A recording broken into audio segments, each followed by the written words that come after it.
chapter which we are going to study in English literature is the Puckering Pickle Parade. Now, in this poem is actually written by Todd Michael St. Pierre. Okay, now we shall start with the poem.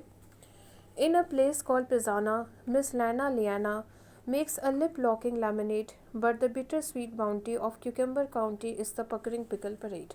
तो एक place है जिसका नाम है पिज़ाना और वहाँ पर एक लेडी रहती है जिसका नाम है लैना लियाना और वो बहुत ही डिलीशियस, बहुत ही टेस्टी लेमनेड, लिप लॉकिंग का मतलब होता है लाजवाब, और वो बहुत ही डिलीशियस, बहुत ही टेस्टी लेमनेड बनाती हैं. And the taste of the lemonade is bitter sweet, means खट्टा मीठा टेस्ट होता है लेमनेड का. Of cucumber county is the puckering pickle parade. Okay, तो वो जो लेडी है वो लेमनेड बनाने के लिए बहुत ही फेमस है. उनका वो जो लेमनेड बनाती हैं वो बहुत ही टेस्टी लेमनेड बनाती हैं, बिल्कुल खट्टे मीठे टेस्ट का, और वो लोगों को बहुत ज़्यादा पसंद आता है. Second stanza is a tart and tangy tango, marsh moon like a mango, as vinegar vapors invade. Boy, the bittersweet bounty of Cucumber County is the puckering pickle parade. A tart and tangy tango means वो बहुत ही बिल्कुल उसमें वो lemon का use करती हैं. Lemon जो है वो टैंगी टेस्ट देता है, मीन्स बिल्कुल खट्टा स्ट्रॉन्ग फ्लेवर, बिल्कुल खट्टा चटपटा सा टेस्ट आता है. Marsh moon like a mango, mango को जब वो गोल गोल स्लाइसेस में काट कर उस जार में डालती हैं, उस बॉटल में दे, यू कैन सी लेमन्स को ऐसे गोल गोल स्लाइसेस में काट कर इन्होंने इस जार में भर दिया है. तो जब उन लेमन्स को वो गोल गोल राउंड स्लाइसेस में काट कर जब उस बॉटल में भर देती हैं या फिर उस ग्लास में भर देती हैं जिसमें वो लेमिनेट बनाती हैं, तो वो दिखने में बिल्कुल मून की तरह लगता है. Marsh moon means reflection of a moon. Marsh moon का मतलब होता है मून का रिफ्लेक्शन, चांद की परछाई. तो जब वो लेमन्स को राउंड स्लाइसेस में काट कर उस ग्लास में, उस जार में भरती हैं, तो वो बिल्कुल ऐसा लगता है जैसे कि वो मून का रिफ्लेक्शन हो और दिखने में बहुत अच्छे लगते हैं. As vinegar vapours in wet, जब उसमें वो सिरका, विनेगर मतलब आपको पता है सिरका बोलते हैं, तो जब वो उसमें सिरका डालती हैं, विनेगर पोर करती हैं. Boy the bitter sweet bounty of cucumber county is the puckering pickle parade. Okay, तो यहाँ पर वो लिखती हैं कि जब उसमें वो विनेगर का यूज़ करती हैं तो विनेगर का जो टेस्ट है जब वो लेमन के साथ मिल जाता है, जब उसमें जितने भी फ्रूट्स का यूज़ किया जाता है जब उसके साथ वो मिल जाता है विनेगर का टेस्ट, तो वो बहुत ही स्ट्रॉन्ग खट्टा मीठा सा टेस्ट आता है जो कि बहुत ही अच्छा लगता है. Okay, so befriend and embellish, come garnish and relish the gherkins of gooseberry glade. So befriend and embellish, befriend and embellish का मतलब होता है befriend और embellish का मतलब होता है कि दोस्ती करना, फ्रेंड्स बनाना. embellish का मतलब होता है to decorate something, means embellish means to make something very attractive, and garnish means to decorate something very nicely to look it more attractive, and gherkins is a kind of cucumber. Okay, so befriend का मतलब होता है दोस्त बनाना, दोस्ती करना. embellish का मतलब होता है किसी भी चीज़ को बहुत ज़्यादा attractive look देना. garnish का मतलब होता है किसी भी चीज़ को बहुत ज़्यादा सजाना ताकि वो दिखने में बहुत अच्छा लगे. और gherkins जो है वो एक तरह का cucumber होता है जो कि पाया जाता है. It is not found in foreign and in those countries it is found. Okay, gherkins जो है कुकम्बर का एक तरह का वैरायटी होता है. सो यहाँ पे पोइट ये कह रहे हैं कि जब पिकल्स बनाए जाते हैं, ठीक है, जब पिकल्स बनाए जाते हैं तो जितने भी फ्रूट्स होते हैं, जितने भी वेजिटेबल्स होते हैं, उनको मिक्स किया जाता है. फिर उनको टेस्टी बनाने के लिए उसमें बहुत सारे फ्लेवर्स ऐड किए जाते हैं और उसके बाद फिर उनको डेकोरेट किया जाता है, सजाया जाता है ताकि वो दिखने में बहुत ज़्यादा सुंदर लगे. और उसमें घरकिन्स का यूज़ किया जाता है जो कि एक तरह का क्यूकम्बर होता है. सो the poet here is saying कि जब अचार, जैसे घर पे आप मम्मियाँ अचार बनाती हैं, तो वहाँ पर जब मम्मी अचार बनाती है तो उसमें हर तरह का वेजिटेबल्स का यूज़ करती हैं अचार में, और उसको और सुंदर दिखाने के लिए, उसको और टेस्टी बनाने के लिए उसमें अलग अलग फ्लेवर का यूज़ करती हैं. उसको और अच्छा दिखाने के लिए उससे एक तरह तरह से सजाती हैं. ओके, तो यहाँ पे भी पोएट ये कह रहे हैं कि जब वो जो लेडी है, जब वो पिकल यानी कि जब वो अचार बनाती थी तो जितने भी तरह के वेजिटेबल्स होते थे उनको वो मिक्स करती थी और फिर उनको अलग अलग फ्लेवर ऐड करती थी, उसे बहुत अच्छे से डेकोरेट करती थी ताकि वो दिखने में बहुत अट्रैक्टिव लगे. और उसमें वो घरकिन्स का यूज़ करती थी. घरकिन्स जो है ये क्यूकम्बर की एक वैरायटी होती है. ओके, सो लाइफ में भी ऐसा ही होना चाहिए। पोएट कह रहे कि हमें अपने लाइफ में भी ऐसा ही करना चाहिए, हमें बहुत सारे दोस्त बनाने चाहिए और हमें लाइफ में खुश रहना चाहिए, हमें अपनी लाइफ को एंजॉय करना चाहिए और हमें हर रोज़ अपनी लाइफ को एंजॉय करना चाहिए, हमें अच्छे काम करने चाहिए, हमें अच्छे अच्छे काम करके अपने लाइफ में कुछ अच्छा अचीव करना चाहिए। सो जिस तरह से यहाँ पे लिखा गया है कि जब वो पिकल यानी कि जब वो लेडी जो है लैना लियाना जब वो अचार बनाती हैं तो उसमें हर तरह का फ्रूट्स ऐड करती हैं, उसे अलग अलग उसमें फ्लेवर्स ऐड करती हैं, उसे बहुत अच्छे से डेकोरेट करती हैं, उसमें वो घरकिन्स का यूज़ करती हैं उस पिकल्स में, जो बहुत ज़्यादा टेस्टी होता है खाने में। तो इसी तरह हमारी लाइफ में भी हमें ऐसा ही होना चाहिए। जैसे कि पिकल्स बनाते समय हर तरह के वेजिटेबल्स का यूज़ किया जाता है और इसी तरह से हमें भी अपनी लाइफ में बहुत सारे फ्रेंड्स बनाने चाहिए। जैसे कि पिकल्स में अलग अलग फ्लेवर ऐड किए जाते हैं, उसी तरह हमारी लाइफ में भी बहुत सारे अप्स एंड डाउन्स होते हैं, हमें उन सभी सिचुएशन को फेस करना चाहिए। हमें हर सिचुएशन में हर तरह से हमें लाइफ को एंजॉय करना चाहिए। कम गार्निश एंड रेलिश, हमें भी अपनी लाइफ में बहुत अच्छे अच्छे काम करने चाहिए। यहाँ पे गार्निश का मतलब होता है सजाना, डेकोरेट करना। तो पोएट कहते हैं कि हमें भी अपनी लाइफ को एंजॉय करना चाहिए, फ्रेंड्स बनाने चाहिए और हमें अपनी लाइफ को पूरी तरह से हमें अपनी लाइफ में खुश रहना चाहिए। Okay, the next stanza is, it's the pride and pure power, the sweet and the sour of the puckling pickle parade। तो पोएट कह रहे हैं कि वो जो पिकल है, वो जो अचार है, उसका जो टेस्ट है वो खट्टा मीठा है और वही उसका ओरिजिनल टेस्ट है। अगर उस अचार में ये खट्टा मीठा टेस्ट ना आए तो वो अचार बिल्कुल भी अच्छा नहीं लगेगा।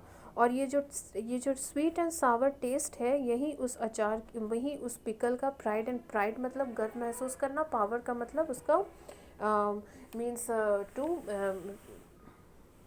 And power means its originality. Okay, तो यहाँ पे पोएट ये कह रहे हैं कि वो जो पिकल, जो मिस लैना लियाना जो वो पिकल बनाती हैं, लेमनेड बनाती हैं, तो उसका जो स्वीट एंड सावर, जो खट्टा मीठा जो उसका टेस्ट है, वही उसका ओरिजिनल टेस्ट है। और अगर उस लेमनेड में, अगर उनके द्वारा बनाए गए उस पिकल में अगर वो टेस्ट नहीं आता है तो फिर वो उसकी ओरिजिनलिटी नहीं है, तो फिर मज़ा नहीं आता। ओके, सो इसी तरह हमारी लाइफ में भी ऐसा ही होता है। हमारी लाइफ में भी स्वीट एंड सावर दोनों मोमेंट्स आते हैं हमारी लाइफ में। स्वीट का मतलब हमारी लाइफ में हैप्पी मोमेंट्स भी आते हैं और हमारी लाइफ में सैड मोमेंट्स भी आते हैं। सो इसी तरह से हमारी लाइफ में भी यही है। अगर हमारी लाइफ जो है एक ही तरह से चलती रहेगी तो फिर वो बोरिंग लगने लगेगी, उसमें कोई चेंज नहीं होगा तो वो बोरिंग लगने लगेगा। तो हमारी लाइफ में भी ऐसे स्वीट एंड सावर मेमोरीज़ हमारी लाइफ में भी होते हैं। हमारी लाइफ में भी ऐसा होता है कि कुछ चीज़ें अच्छी होती हैं, कुछ चीज़ें बुरी होती हैं। हमारी लाइफ में भी हर सिचुएशन एक जैसा नहीं होता, तो हर सिचुएशन में हमें लाइफ को एंजॉय करना चाहिए। ओके, जैसे कि ये पिकल बनाती हैं तो उस पिकल का टेस्ट जो है स्वीट एंड सावर होता है। इसी तरह हमारी लाइफ में भी है। हमारी लाइफ में भी कोई भी सिचुएशन एक जैसा नहीं रहता और अगर हमारी लाइफ एक जैसी रहेगी तो फिर वो बोरिंग लगने लगेगी। तो हमें अपनी लाइफ को हमेशा एंजॉय करना चाहिए। हमारी लाइफ में अप्स एंड डाउन्स आते रहते हैं।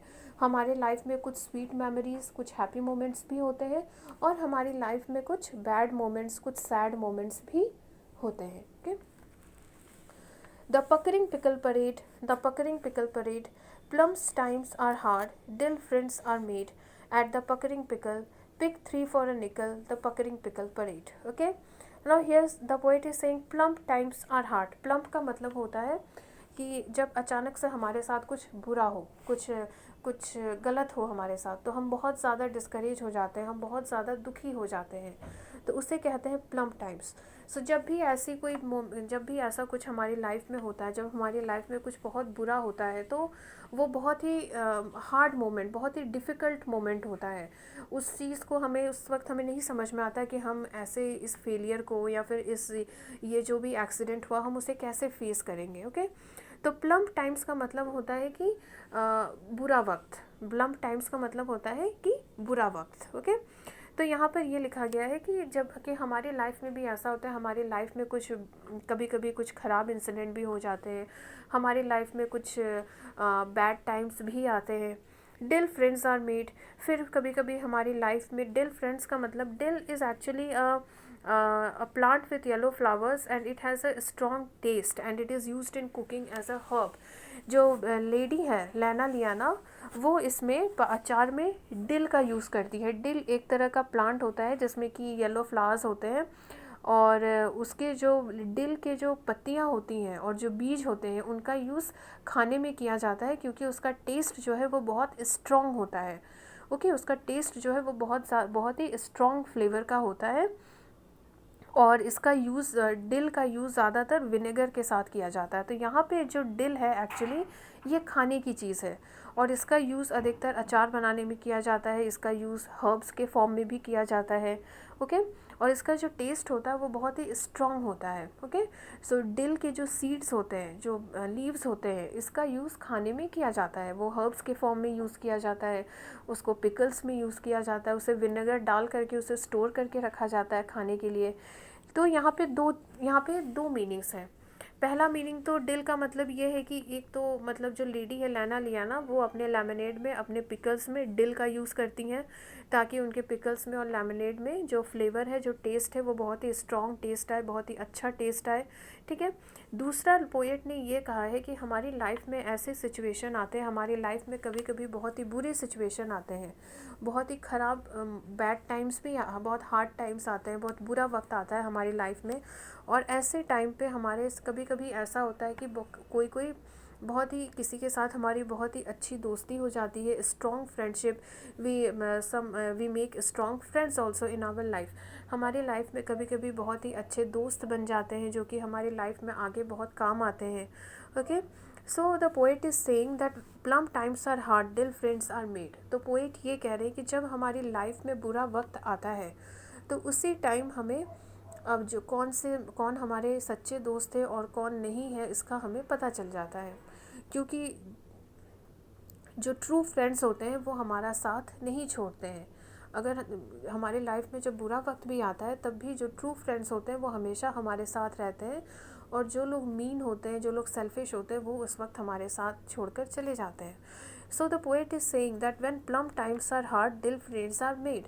तो पोएट ये कह रहे हैं कि जब कभी कभी हमारी लाइफ में बहुत बुरा होता है, कुछ बहुत ही बुरा इंसिडेंट हो जाता है हमारी लाइफ में, लेकिन उसी टाइम कभी कभी ऐसा होता है कि हमारी किसी के साथ बहुत अच्छी दोस्ती हो जाती है और बहुत ही स्ट्रॉन्ग फ्रेंडशिप हो जाती है हमारे साथ। कभी कभी किसी के साथ हमारी लाइफ में कभी कभी क्या होता है कि किसी के साथ बहुत ही अच्छी दोस्ती हो जाती है और हमारी फ्रेंडशिप हो जाती है उनके साथ। At the puckering pickle pick 3 for a nickel the puckering pickle parade ना। यहाँ पे पोएट कह रहे हैं कि उस समय जब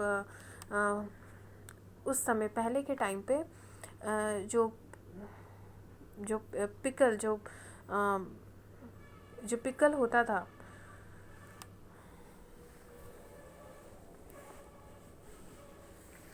जो पिकल मिलता था वो पिक 3 फॉर अ निकल। ओके, तो उसमें तो उस पिकल्स में जो क्यूकम्बर्स, लेमन्स और अलग अलग जो वेजिटेबल्स और फ्रूट्स का यूज़ किया जाता था, तो अगर हम उसको ख़रीदना चाहें तो वो कितने में मिलती थी?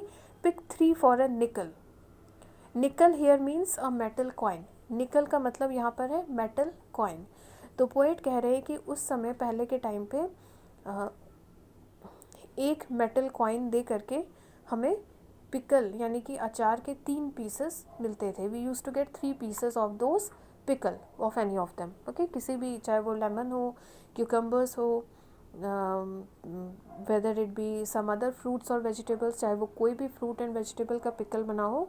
सो उसकी प्राइस ये थी कि एक मेटल कॉइन के बदले हमें पिकल की 3 पीसेस मिलती थी। They use to get 3 pieces of pickle for in exchange of 1 metal coin.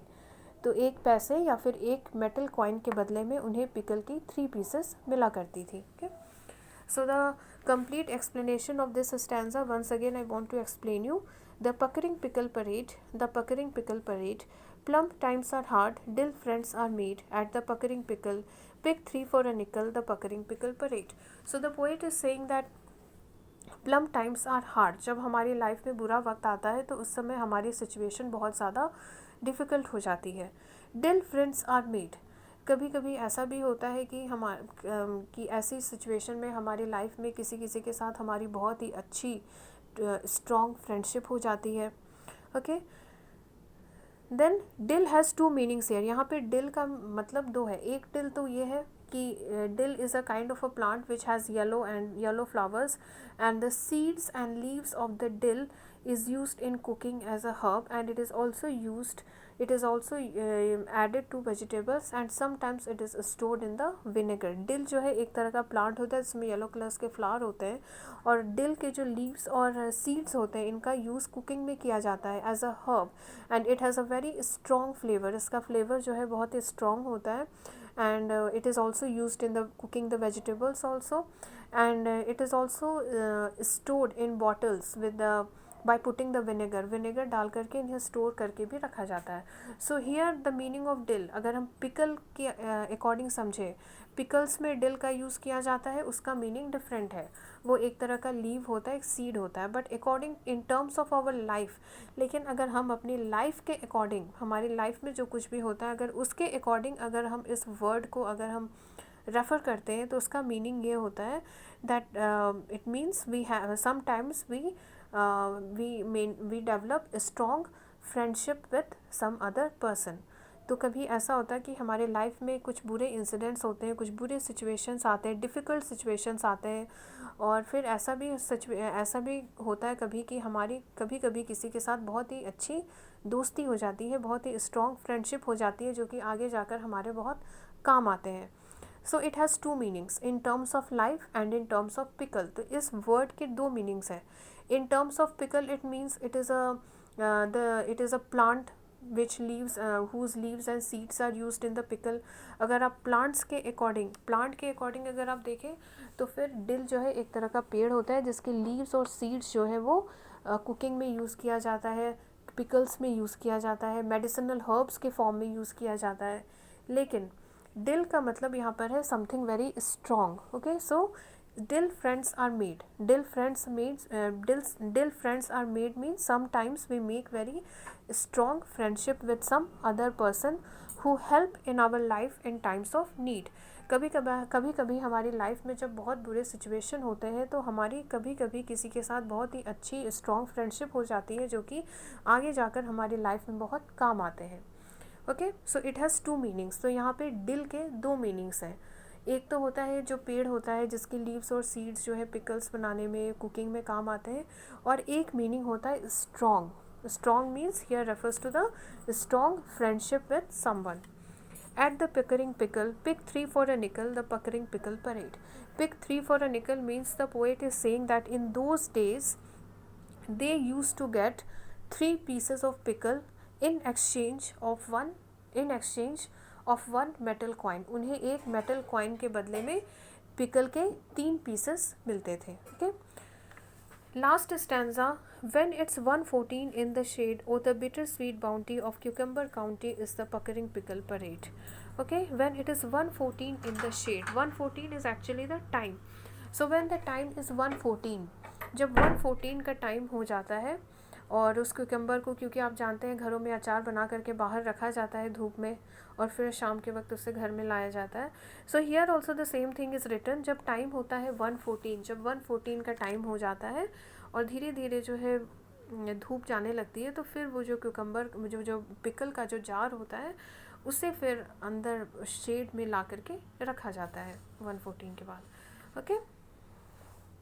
So actually this poem contains both the meanings. इस पोएम में इस पोएम में कुछ जगहों पे दो मीनिंग्स हैं. एक तो कि वो पिकल्स कैसे बनाया करती थी, उसका टेस्ट क्या होता था, वो क्या क्या चीज़ें मिक्स करती थी. दूसरा in terms of our life, दूसरा हमारी लाइफ को भी रिलेट किया गया है. Like just see here in this stanza, in the third stanza or fourth stanza it is given. In this third stanza, so befriend and embellish, come garnish and relish the gherkins of gooseberry glade. अब यहाँ पे क्या लिखा गया है कि here befriend means make friends, embellish means to make something very attractive, and garnish means to decorate something to look it more attractive. So it means now this lady लैना लियाना जब वो पिकल बनाती थी तो वो सभी चीज़ों को मिक्स करके पिकल बनाती थी, उसमें डिफरेंट फ्लेवर्स ऐड करती थी, उसे बहुत ही अच्छे से सजाती थी ताकि वो दिखने में अट्रैक्टिव लगे. In same thing is applied to our life also. Poet यहाँ पे हमें भी एक मैसेज दे रहे हैं कि हमें हमारी लाइफ में फ्रेंड्स बनाने चाहिए और हमें अपनी लाइफ को अपने दोस्तों के साथ एंजॉय करना चाहिए और अच्छे अच्छे काम करके हमें अपने लाइफ में कुछ अचीव करना चाहिए और अच्छे काम करके हमें अपने लाइफ को डेकोरेट करना चाहिए. Okay, it's the pride and power, the sweet and the sour of the puckering pickle parade. ना यहाँ पे जो पिकल का टेस्ट है वो स्वीट एंड सावर है, खट्टा मीठा है, और यही उसका ओरिजिनल टेस्ट है. This is the original taste of that pickle. Now the same thing is applied to our life also.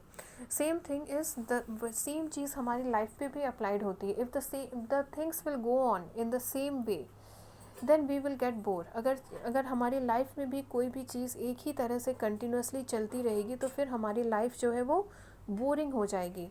So in the same way there are lots of ups and downs in our life. हमारी life में भी बहुत सारे ups and downs आते रहते हैं. And if this ups and downs will not be there in our life then our life will become boring.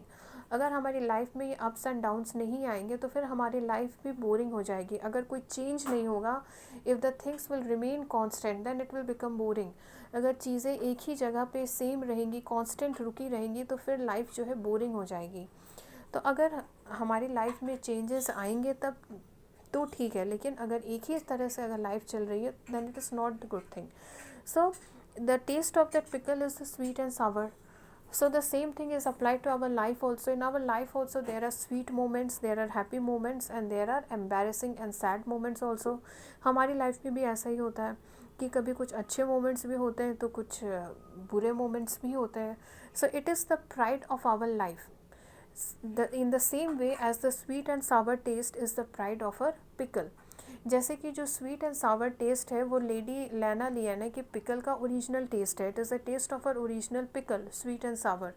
In the same way the ups and downs of our life, the sweet and the sad and happy moments of our life is the original pride of our life. इसी तरह हमारी life में भी ऐसे ups and downs और happy और sad moments आते रहते हैं and this is the pride of our life. और यही हमारी लाइफ की का ट्रू नेचर है. In the same way as the sweet and sour taste of a pickle was the original taste of a pickle. ठीक उसी तरह जैसा कि लेडी लैना लियाना जो पिकल बनाती थी उसका टेस्ट जो था वो स्वीट एंड सावर टेस्ट होता था, जो कि उसका ओरिजिनल टेस्ट था, उसका ट्रू टेस्ट था. इन द सेम थिंग हमारी लाइफ का भी है. हमारी लाइफ में भी ups and downs, sweet and happy moments आते रहते हैं जो कि हमारी लाइफ का ट्रू नेचर है. Okay, plump times are hard, till friends are made. Now these two lines also has two different meanings. इन दोनों लाइन्स में भी दो अलग अलग मीनिंग्स हैं. प्लम्प टाइम्स का मतलब होता है हार्ड टाइम्स, बुरा वक्त, जब अचानक से कोई कुछ बहुत ही बुरी इंसिडेंट हम फेस करते हैं. So that is called the plump times. Dill here according to the food, according to the pickle. अगर हम यहाँ पे जो ये पोएम है पिकल पे, अगर उसके अकॉर्डिंग अगर हम ले तो डिल का मतलब होता है वो खाने की चीज़ होती है. But if we related to our life, लेकिन अगर हम इसको अपनी लाइफ से रिलेट करें then dill means something very strong. Dill का मतलब होता है कुछ ऐसा जो कि बहुत ही ज़्यादा स्ट्रॉन्ग हो, इनसेपरेबल हो, that has its deep impact on something, जिसका कि इम्पैक्ट बहुत ही ज़्यादा गहरा हो, बहुत डीप हो. So here dill friends are made means strong friends are made. यहाँ पे डिल फ्रेंड्स आर मेड का मतलब होता है कि हमारी लाइफ में कभी कभी बहुत अच्छे और स्ट्रॉन्ग फ्रेंड्स बन जाते हैं जो कि आगे जाकर हमारे हमारे बहुत काम आते हैं, हमारी हेल्प करते हैं. So some of the lines in this poem contains two meanings. तो इस पोएम में कुछ ऐसे लाइन्स हैं जिसके दो मीनिंग्स हैं, डबल मीनिंग्स हैं. Okay, like this one I explain, plum times are hard, dill friends are made. मैंने जैसे ये दोनों लाइन्स हैं तो इन दोनों लाइन्स में जो है plum times are hard, dill friends are made. तो पिकल के अकॉर्डिंग तो ये means it is something related to cooking. Pickle के अकॉर्डिंग अगर आप लें तो ये खाने की चीज़ और कुकिंग से रिलेटेड है. But in terms of our life if we take it then it is something very inseparable, something very strong and effective. लेकिन अगर हम अपनी लाइफ के अकॉर्डिंग लें तो प्लम टाइम्स का मतलब होता है कि हमारी लाइफ में जब हम अचानक से कोई बहुत ही बुरा इंसिडेंट फेस करते हैं that is called the plum times of our life. और डिल फ्रेंड्स आर मेड का मतलब होता है कि जब हम अपनी लाइफ में किसी के साथ बहुत ही स्ट्रॉन्ग फ्रेंडशिप हो जाती है, that is called dill friends are made. Okay, so some of the lines in this poem they contain two meanings at the same time. कुछ लाइन्स इस पोएम में ऐसी हैं जिसमें एक साथ दो मीनिंग्स का यूज़ किया गया है। Okay, so befriend and embellish, come garnish and relish the gherkins of gooseberry glade. Okay, so befriend and embellish. Befriend means to make friends. Embellish means to make something very tasty, and garnish means to decorate something to look it more attractive. तो यहाँ पे befriend का मतलब होता है किसी से दोस्ती करना, embellish का मतलब होता है किसी भी चीज़ को बहुत ज़्यादा टेस्टी बनाना, उसमें अलग अलग फ्लेवर्स ऐड करना, और गार्निश का मतलब होता है किसी भी चीज़ को बहुत डेकोरेट करना ताकि वो दिखने में अट्रैक्टिव लगे। तो सेम थिंग यहाँ पर भी है, हमारी लाइफ में भी तो यही चीज़ अप्लाई होता है। पोएट ये कह रहा है कि हमें अपने लाइफ में बहुत सारे फ्रेंड्स बनाने चाहिए। हमें अपने लाइफ में जिस तरह की वो लेडी लियाना पिकल में अलग अलग फ्लेवर्स ऐड करती थी, इसी तरह हमारे लाइफ में भी अलग अलग इंसिडेंट्स होते हैं, और जो अलग अलग इंसिडेंट्स होते हैं हमारे लाइफ में उसका अलग अलग इम्पैक्ट होता है हमारे दिल पे, हमारे दिमाग पे। So whatever incidents occur in our life, it also has its different impact on our mind. So the poet wants to say that we should make friends. Poet कहना चाह रहे कि हमें we should make more and more friends and we should enjoy our life. And as she used to put, as Lana Liana, she used to put different flavors to make it tasty. In the same way, we should in our life also we should enjoy every moment. जिस तरह से वो जो lady थी लैना लियाना, वो अपने lemonade में, अपने पिकल्स में अलग अलग फ्लेवर्स का ऐड कर दी थी ताकि वो बहुत ही ज़्यादा टेस्टी हो, इसी तरह हमारे लाइफ में भी जो अच्छा बुरा जो भी मोमेंट होता है, हमें उस मोमेंट को फेस करना चाहिए। We should face that moment and we should enjoy our life and make more and more friends. Okay, the gherkins of gooseberry Glade.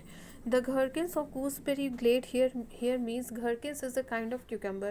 Gherkins जो है एक तरह का cucumber होता है which is used for making pickles. So gherkin is a kind of cucumber which is used for making pickles. And here gooseberry glade means gooseberry का मतलब होता है आंवला, which you call in Hindi में जिसे आंवला बोलते हैं, इंग्लिश में उसे gooseberry कहते हैं। So here gooseberry glade here means an area where lot of gooseberry trees are there. Gooseberry glade का मतलब होता है वो एरिया, वो ओपन स्पेस जहाँ पे आसपास बहुत सारे आंवले के पेड़ लगे हों। तो ये जो घरकिन्स है, ये जो क्यूकम्बर है, ये उस एरिया से लिए गए हैं जिसके कि आसपास बहुत सारे आंवले के पेड़ लगे हुए थे। Okay, so the poet here means to say this that ये जो घरकिन्स है, ये जो क्यूकम्बर है, ये उस एरिया से लिए गए हैं, उस जगह से लिए गए हैं जहाँ पे जो ओपन स्पेस था उसके आसपास बहुत सारे आंवले के पेड़ लगे हुए थे। तो उन आंवले के पेड़ जहाँ लगे हुए थे उसी के आसपास से ये घरकिन्स, ये क्यूकम्बर जो है उन्हें तोड़ करके लाया गया था। Okay, so this poem contains two meanings. इस पोएम में कुछ लाइंस ऐसे हैं जहाँ पे एक ही सेम लाइंस के दो अलग अलग मीनिंग्स हैं। In the same way it is written here, it's the pride and power, the sweet and the sour of the puckering pickle parade. उसी तरह जैसे यहाँ पे लिखा गया है कि जो उस अचार का जो स्वीट एंड सावर टेस्ट था, उस पिकल का जो खट्टा मीठा टेस्ट था, वही उसका ओरिजिनल टेस्ट था और वही उसका that was the pride and power of that pickle. In the same thing applies to our life also. हमारे लाइफ में भी स्वीट एंड हैप्पी मोमेंट्स भी आते हैं, स्वीट मोमेंट्स भी आते हैं और सैड और एम्बैरेसिंग मोमेंट्स भी आते हैं, और यही हमारी लाइफ का ट्रू नेचर है। जिस तरह की स्वीट एंड सावर टेस्ट जो होता है वो उसके पिकल का ट्रू टेस्ट होता है, ओरिजिनल टेस्ट होता है, ठीक उसी तरह हमारे लाइफ के जो sad moments, happy home moments, और साथ ही साथ हमारे लाइफ में जो एम्बैरेसिंग मोमेंट्स आते हैं, सैड मोमेंट्स आते हैं, स्वीट और हैप्पी मोमेंट्स आते हैं, सभी तरह के मोमेंट्स हमारी लाइफ में आते हैं। तो यही हमारी लाइफ का जो है वो ट्रू नेचर है। हमारी लाइफ में हर तरह के सिचुएशन आते हैं, हम हर तरह के सिचुएशन को हमें फेस करना पड़ता है, और यही हमारी लाइफ का ट्रू नेचर है। Then this one, plum times are hard till friends are made. जब बुरा वक्त आता है तो वो बहुत ही डिफ़िकल्ट टाइम होता है, बहुत ही मुश्किल का वक्त होता है, लेकिन कभी कभी ऐसा होता है कि इसी वक्त हमारी किसी किसी के साथ बहुत अच्छी, बहुत ही स्ट्रॉन्ग फ्रेंडशिप हो जाती है, जो आगे जा कर के हमारे बहुत काम आते हैं। तो यहाँ पे डिल के दो मीनिंग हुए। डिल का एक मीनिंग तो होता है कि डिल जो है एक तरह का प्लांट होता है जिसमें कि पीले फ्लावर्स, येलो कलर के फ्लावर्स लगे होते हैं, जिनकी पत्तियाँ और बीज जो है वो कुकिंग में यूज़ किया जाता है, और इसका टेस्ट जो है वो बहुत ही स्ट्रॉन्ग होता है। ओके। और एक तरफ यहाँ पे डिल, एक तरफ मतलब दो मीनिंग्स है। एक तो डिल होता है एक खाने की चीज़, दो मतलब है। एक डिल होता है खाने की चीज़, ठीक है, जिसका कि यूज़ पिकल्स में और कुकिंग में किया जाता है। और एक डिल होता है हमारी लाइफ से रिलेटेड। एक डिल का यूज़ यहाँ पे पोएट ने किया है हमारी लाइफ से रिलेटेड, कि हमारी लाइफ में कभी कभी किसी के साथ हमारी बहुत ही स्ट्रॉन्ग फ्रेंडशिप हो जाती है, जो आगे जा कर के बहुत काम आती है। So some of the lines in this poem have two meanings. तो इस पोएम में कुछ लाइन्स ऐसे हैं जिसके दो अलग अलग मीनिंग्स हैं, ठीक है। तो you have to read this, you have to understand this poem thoroughly. आपको इस पोएम को ध्यान से समझना होगा, सुनना होगा, then only you can understand it. Okay. So this poem actually it is this poem actually it contains two meanings at the same time. इस poem में कुछ कुछ lines ऐसे हैं जहाँ पर उसी सेम लाइन्स के दो अलग अलग मीनिंग्स हैं। एक मीनिंग तो इन्होंने पिकल्स के टर्म में यूज़ किया है, दूसरा मीनिंग हमारी लाइफ से रिलेटेड है। So some of the poems in these lines they have the they have the two different meanings. So you have to go through this poem thoroughly to understand it clearly, and please listen to the video